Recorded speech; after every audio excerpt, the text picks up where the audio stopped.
Most of you have no idea if we're fully clothed or not. Oh no, don't look at me. I don't need to tempt you with a good time. Amazing Technicolor Shit Show. Hello and welcome. This is Amazing Technicolor Shit Show, the podcast about the fumbles and follies from all levels of live theater. My name is Elle. And I'm Trev. And Trev, it's busy season. It's spring. We're rolling. Lots is going on. We are rolling in it. Involved with 3 different productions at the same time. Yes, between the two of us, yes. We're involved with 3 different productions, and they're not the same. Yes. I guess that's a different way of saying you're involved with 2 at the same time. And I'm just and you're chilling involved over with here. A different one. Just maxing and relaxing with one show that I'm involved with. To be fair, I'm mostly involved with only one show. I have a cameo appearance in another show, so That's really so not that big exciting. of a deal. But it's funny that usually when we're working on children's productions, usually we're working together. And in this instance, we're working separately with 2 different children's It's true. productions. Our forces So, divided. Yes. So that's been interesting. And it's fun with your late night choreographing and working through all of Yes, and I have needed you to motivate me to get my shit done because I'm a little bit of a procrastinator. that. Meanwhile, me and my drawing instrument shapes on big pieces of foam. That's, the classic strange jobs of theater. Cutting out foam shapes of oversized instrument. Children's theater is great because it's you never know what kind of weird shit you're going to get up to next. For sure. You also never know what kind of weird questions you're going to be asked. Hilariously, Oh my gosh. Trev popped in to the end of one of my rehearsals, and a young cast member came up to him and started asking him questions about the cast list and the show and all of that. and I had to say, I'm sorry, that's a question for the director, who is not Trev. It's a different bear person. A passing resemblance to this director. Yeah, We it's have just similar hair and glasses. just very funny that this little child sees Trev and is like, oh, this is the person I have to ask questions to about the show. Is the purple ensemble supposed to stand over? Like, I don't know what you're talking about. I'm not involved with this one. I don't know. That's great. So, yeah, it's always an adventure. Places. Thank you, places.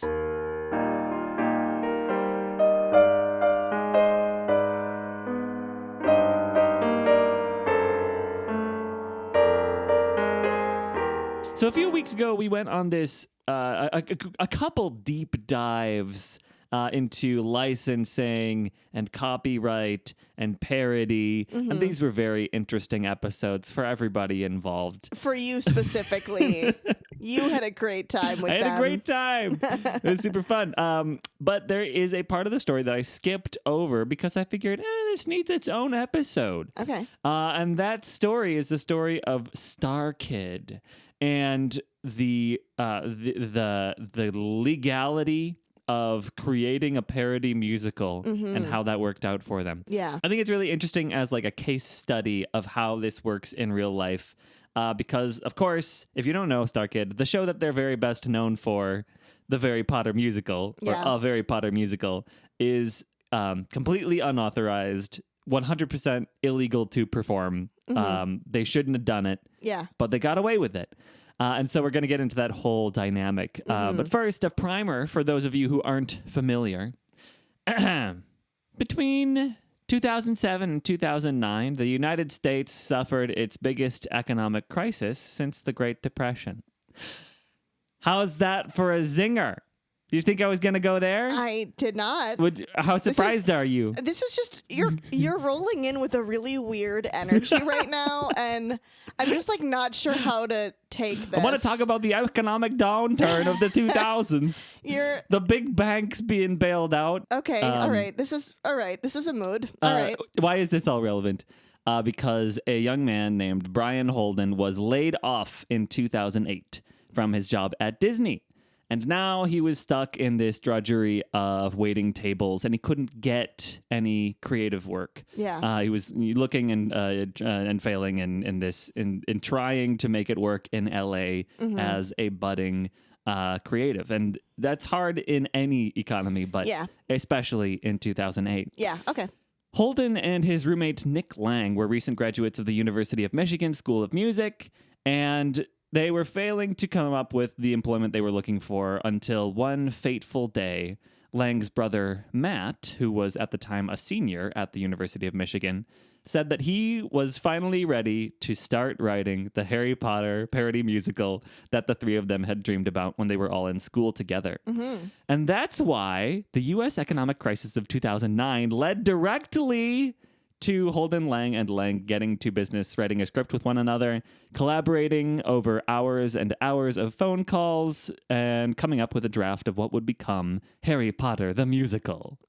This was not anything that any of them really thought they were going to make money off of. Yeah. But because nobody ever said this in an interview or anything, but I think because there was this period of time when they were all just sort of unable to find productive or lucrative work elsewhere, that probably gave them a little bit more permission, maybe, to throw themselves into this project that was absolutely not going to make them any money. Something you would describe as a passion project, even though I know a lot of people hate that phrase, and I kind of also hate that phrase, but it's true. Might be accurate. Some things in are this passion phrase. projects. Yeah. You can't just make there not be such a thing as a passion project. I know. Maybe it's just that I think when I hear someone say, "This was a passion project for me," it just, I don't know. There's something about that phrase that just gets me a little. As if other projects don't have passion. Yeah, Is it that? I don't know. Don't tell Elle that you're working on a passion project. Holden and the Lang brothers needed some songs for their musical, so they collaborated with some of their friends from UM's Basement Arts Collective, which is just a cool name for a club. Very cool. One of these friends went by the name of Darren Criss, which probably rings a bell for many of you for reasons we will get into later. And then in April 2009, 200 people crammed into a tiny black box theater at the University of Michigan to watch the production, renamed A Harry Potter Musical, so as to sneak under the nose of the copyright lawyers who might be searching for Harry Potter as like a search term. Yeah. The audience was delighted. Everybody had a really wonderful time.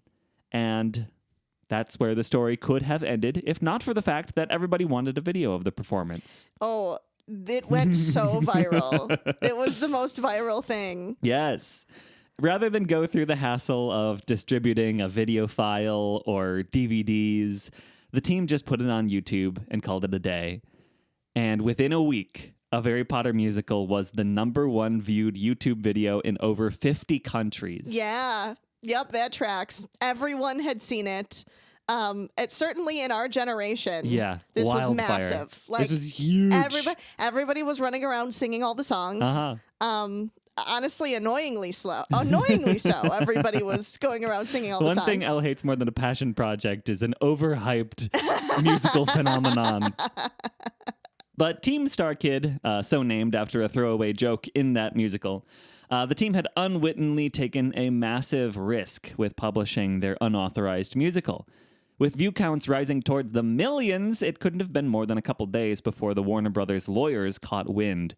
And Warner Brothers is not shy about protecting their IP. You can find articles and court documents and all sorts of documents for all kinds of cases in which they demanded these huge sums of money in response to people messing with the Harry Potter franchise. Yeah. A lawsuit seemed like the obvious play. Yeah. And Warner Brothers would have been probably legally justified in suing Team StarKid for copyright and trademark infringement. But they didn't. 2 reasons for this, probably. First of all, the most likely reason is that A Harry Potter Musical is a parody. And you have to be very careful about parody. We've talked about this already. Yeah. You can't just put characters in kooky situations or in passion plays and just assume that you're going to get away with it. Yeah. To count as parody, your art needs to comment on the art that it is parodying. Yeah. And Harry Potter Musical does this. Yeah. But I don't think it does this to the extent that they would really 100% be legally covered.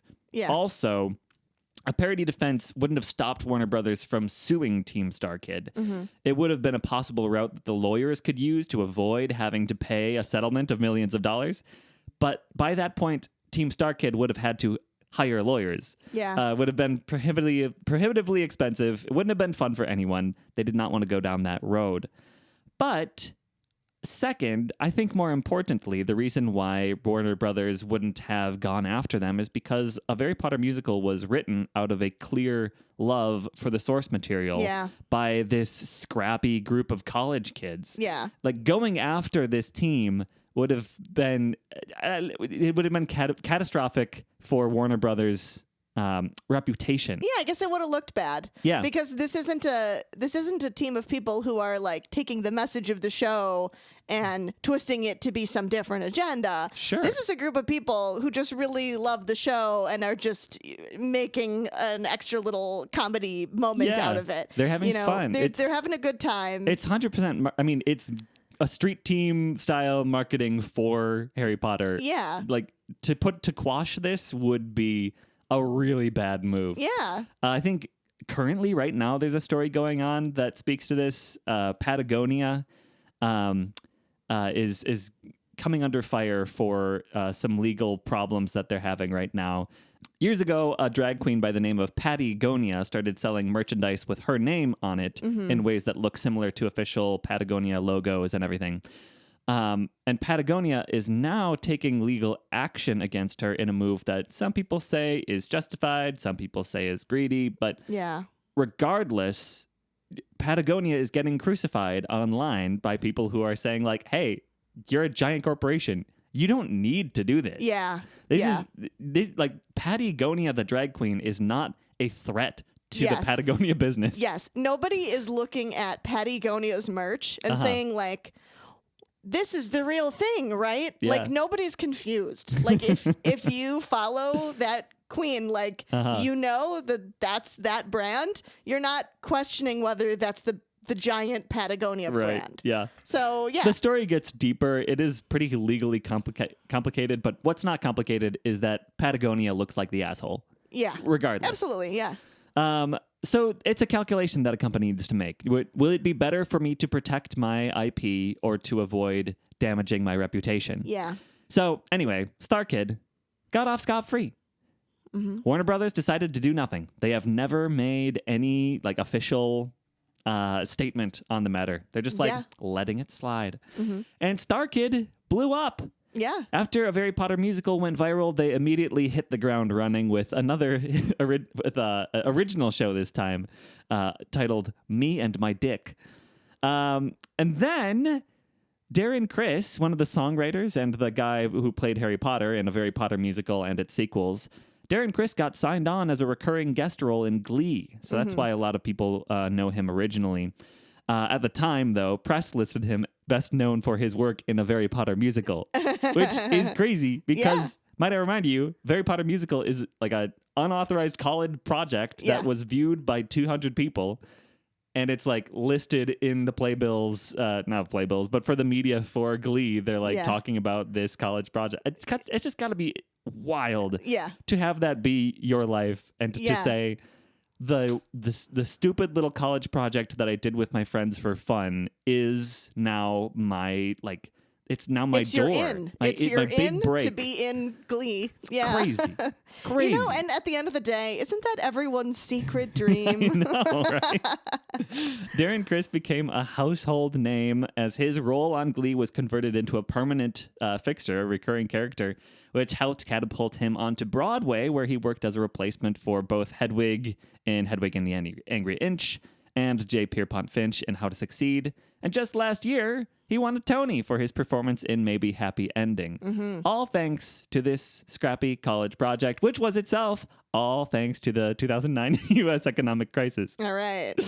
But today, Team StarKid has become a huge frickin' deal, big enough to support itself by licensing their own original shows.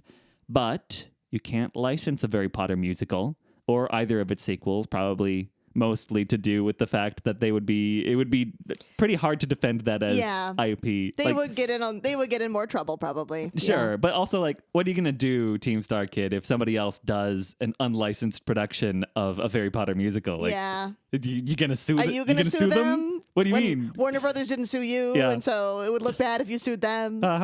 Also, very worth noting is that several members of Team StarKid have made statements in support of the trans and non-binary people who no longer feel a lot of love for the Harry Potter universe. Yeah. So for many reasons, and in many ways, Team StarKid has kind of transcended the IP that made their big break. Yeah. And they don't really have any big reason to return to it. Yeah. On the other hand, you can license several other works by Team StarKid, including, notably, Twisted, which is a parody based on Aladdin, and uses a lot of elements from the Disney movie, but it is fully legal because it uses the names of the characters from the original public domain, 1001 Nights, Tales of Arabian Nights. Yeah. And also, the parallels made to the movie Aladdin in the musical Twisted are specifically providing commentary on the movie. Yeah. Constantly, every time somebody does something that's at all similar to the Disney work, it is specifically to make a statement about that movie or about Disney in general. Do you have a list that is exactly what makes a parody a parody? Because I'm just curious about that. It's a legal gray area, so it's a very scary area to get into. Okay. A great example is Weird Al. Yeah. A lot of Weird Al songs are not legally defensible under parody. Yeah. Some of them are. For example, the song "Smells Like Nirvana" Oh yeah. is a parody of the song "Smells Like Teen Spirit," and the lyrics are about Nirvana and their fans. Okay. Most Weird Al song parodies are not technically parodies in that they just change the words and then it's a funny content because the one word is different. Yeah. Instead of Michael Jackson's "Beat It," it's about "Eat It," and I made it about food. Yeah. Michael Jackson would have been stupid to sue Weird Al for that because it was just like all in good fun. Yeah. And a lot of times Weird Al got permission beforehand, but sometimes he didn't, and sometimes it did get him in trouble legally. And maybe that's an episode for a different time if we're talking about performing arts more broadly. All about Weird Al. For I sure. love Weird Al. Yeah, I know. I don't need to tempt you with a good time. That's right.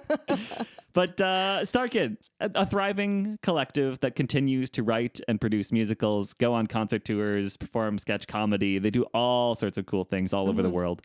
And I think it's cool of them that they took this very specific cultural moment, in this case, like this wild west of YouTube in the 2000s. Yeah. And they used it to kickstart a professional enterprise in the way that you really can't anymore. Yeah. In addition to Darren Criss, there are a lot of StarKid members who have gone on to crazy, successful careers in theater and TV. But I don't think there's any part of the StarKid story that works as advice for other people trying to follow in their footsteps. It was just the perfect storm of exactly the right situation of things happened that made that. Just waiting for magic to happen. Like surround yourself with great people and maybe it'll happen, maybe it won't. Yeah.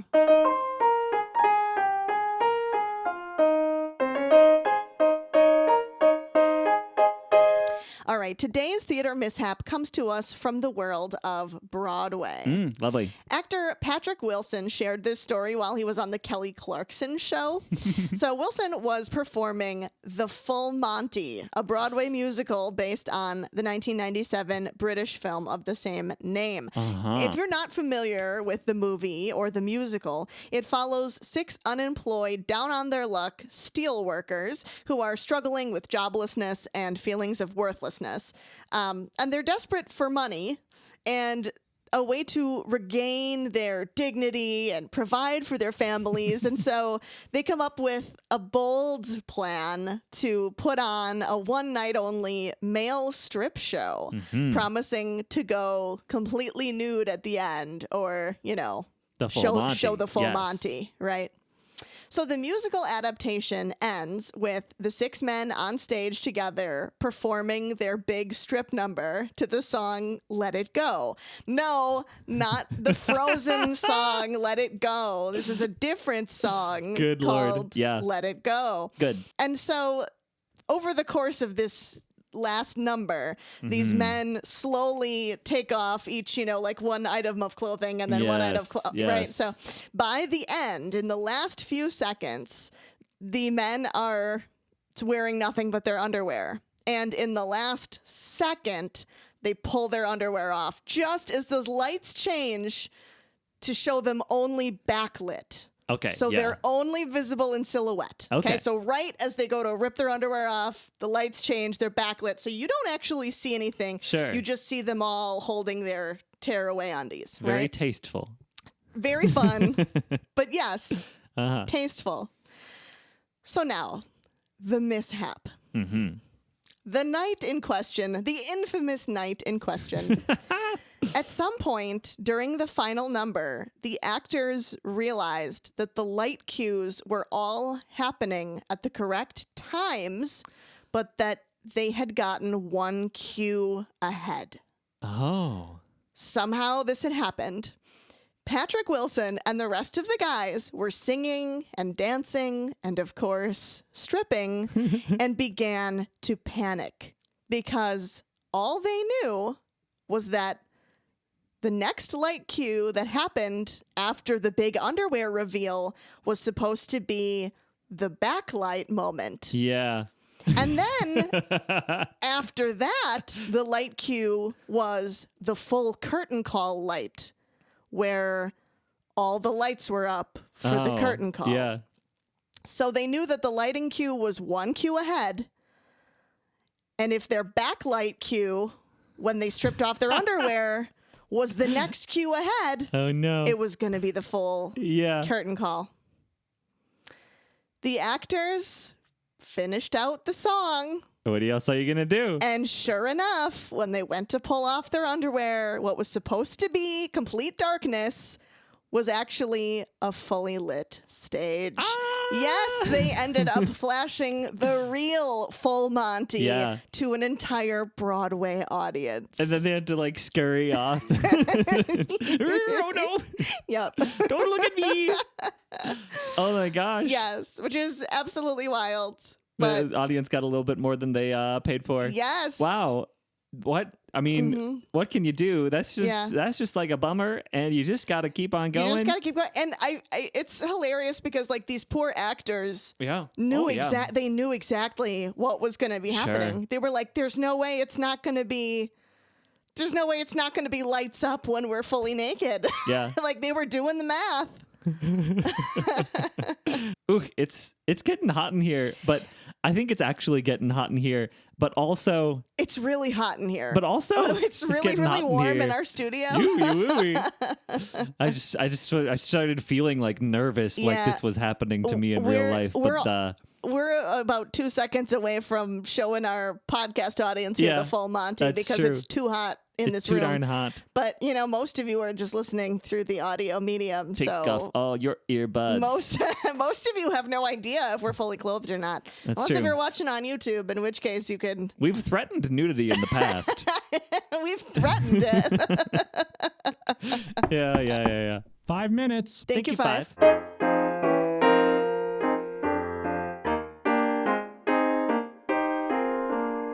Okay, and in the interest of getting out of this attic as soon as possible, we're gonna make this a speed round. Elle, we have got a lot of parody musicals in the world, but Yeah. some IPs have remained untouched by the wild world of Broadway musicals. Okay. Or off-Broadway musicals in some of these cases. Elle, are these parody musicals real, or are they my own terrible ideas? Okay, let's bring it on. First up, 5, a parody of the musical 6, featuring Donald Trump's 3 wives and his daughter and Stormy Daniels.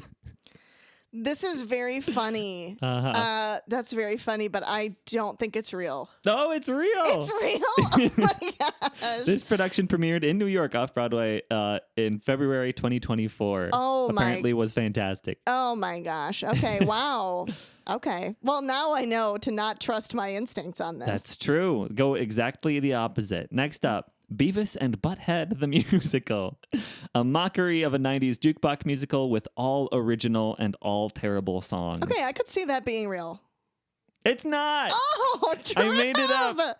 Okay, I could totally see that. In fact, the creator of the show, Mike Judge, actively rejected the idea of even having a musical episode of the show because South Park had already done it and he didn't want to follow it. Oh, wow. Okay. Oh my gosh. I'm Next 0 up. for 0 right now. 0 for 0. 0 for 2.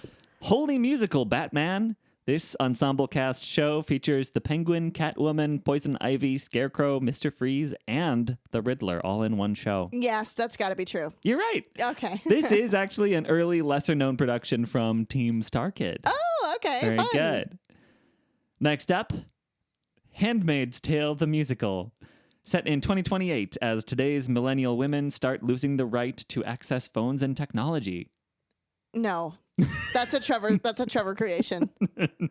It's No, real? It's real. Oh my god. This was an indie show produced in 2018, and you gotta give it credit for being original and the benefit of the doubt for being a good musical. But I don't know. It's like, oh, the women can't access their phones. What are they gonna do? Oh. I feel like it might not have been the right lens. Yeah. I don't know. Yeah. I'd be very interested to see this show. I don't want to say that it feels disrespectful, but like it feels a little disrespectful. At the very least, the summary doesn't give the show justice. That does not give justice to it. I think I don't know how Margaret Atwood would feel about that. For sure.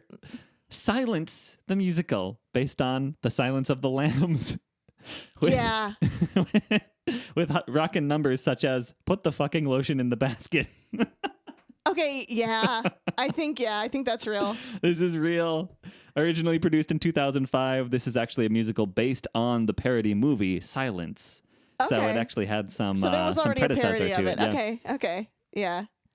Guitar Hero the Musical, with a plot that reads like fan fiction between all of the playable characters in Guitar Hero 3: Legends of Rock. This is a great idea, but I think it's your great idea. Thank you.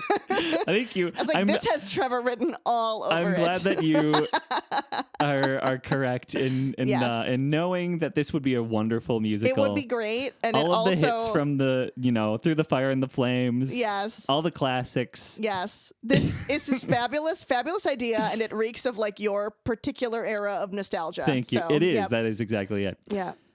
Saw the Musical, a parody that was apparently so painful to sit through that dozens of audience members would get up and leave during most of the performances. Your description of it sounds real. I'm going to say that's real.